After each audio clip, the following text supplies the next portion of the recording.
guys! Welcome back to my channel. So for today's vlog, samahan niyo ako guys. Magbibigay tayo ng reaction, ng opinion at syempre ng insight tungkol sa isang series na napanood ko sa Netflix pa rin guys. Na-miss nyo ba yung pag-vlog ko ng about mga reaction guys? Kasi itong mga nakarang araw, puro vlog ko about sa baha. Diba guys? So wala lang. Actually, itong series na napanood ko is medyo related siya ng very light sa nangyayari sa atin ngayon na puro ulan, puro baha, puro high tide, 'di ba? So itong series na to guys, napanood ko to sa Netflix, pinalabas to nung year 2022 pero until now nasa Netflix pa rin siya. Ang title ng TV series na to is High Water. Ang High Water guys, isa siyang historical drama series sa Poland, yeah. Pinalabas siya actually sa Central Europe siya. Yung pinaka-ano talaga niya, 1997 Central European Flood nga pala siya guys. So, sa Europe siya naganap. So, ayan guys, ano nga ba ang storya ng high water? Bali kasi dito guys, mayroong isang hydrologist dito na nagangalang Jasmina Tremor. Yeah, Jasmina Tremor, na kung saan sinabi niya sa government ng nasa, what do you call it, na nasa lugar ng Wrocław. Dun pa rin yun guys sa Europe, sa parte ng Europe na magkakaroon ng malaking pagbaha.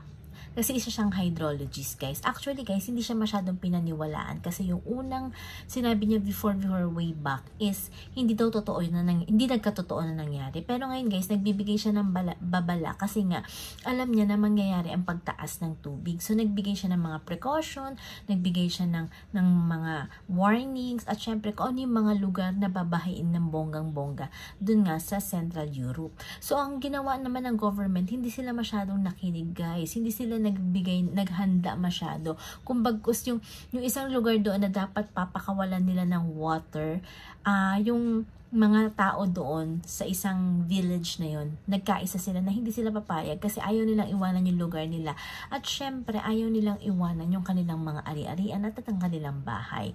So, ang storya dito guys is nagkaroon ng konting collision kasi nga hindi pumayag yung ibang mga nakatira doon sa isang lugar na doon pakawalan ng tubig. Dara nga hindi masyadong bumaha. Pero ang nangyari, hindi sila nakinig, so bumaha pa rin.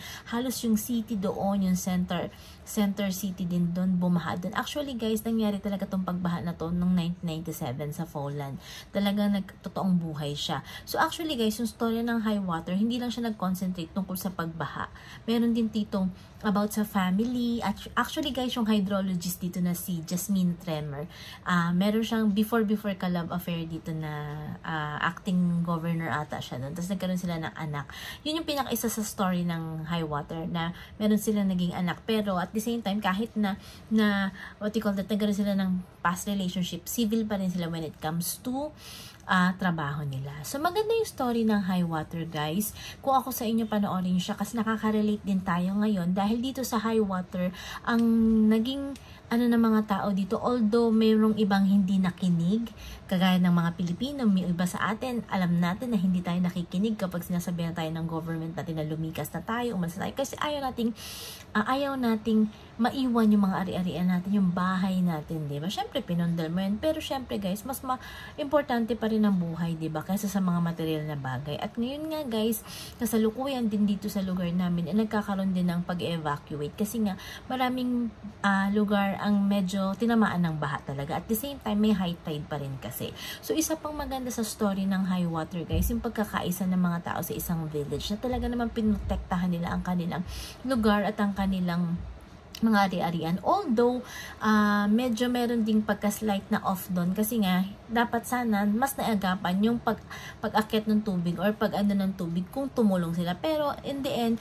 naging okay naman lahat. So, even yung hospital na pinasok ng tubig, na irikas yung mga nakatira doon na, ay mga nakaratay na mga pasyente, na iligtas din naman. So, at the end, guys, maganda naman din yung story. Pinakita rin naman yung paghupa ng tubig doon. At syempre, guys, yung pagkakaisa ng mga tao dito. So, kaya guys, nung mga nakaraan na pag nagsasabi na tuloy si Jasmine na tremor, yung kanilang hydrologist, nakikinig na sila kasi nga alam nila na totoo naman talaga nangyari.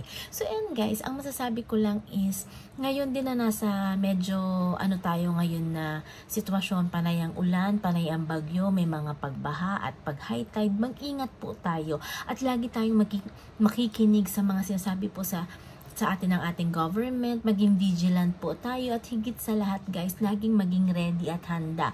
Lagi po tayo maglalagay ng mga emergency kit natin, tapos yung mga konting biscuit at saka delata. Hindi kasi natin alam kung anong pwedeng mangyari. So sa mga nasa second floor or may mga second floor ang bahay, medyo okay at safe naman po kayo dyan. Pero syempre paglabas pa rin, baha pa rin yan, diba guys? So sana rin po ingatan natin ang ating environment, ang ating kalikasan kasi sila ang tutulong sa atin pagdating sa mga baha at saka sa ulan dahil syempre kailangan pa rin ng mga puno. So ayan guys, kung ako sa inyo, panoorin niyo po itong high water, maganda po ito at marami po kayong kapupulutang aral. So yan guys, samahan niyo po ulit ako sa mga susunod ko pang vlogs dito lamang sa aking YouTube channel, ang mga reaction, insights at opinions at syempre daily vlogs ko. Don't forget to subscribe, like, and share my video. Bye!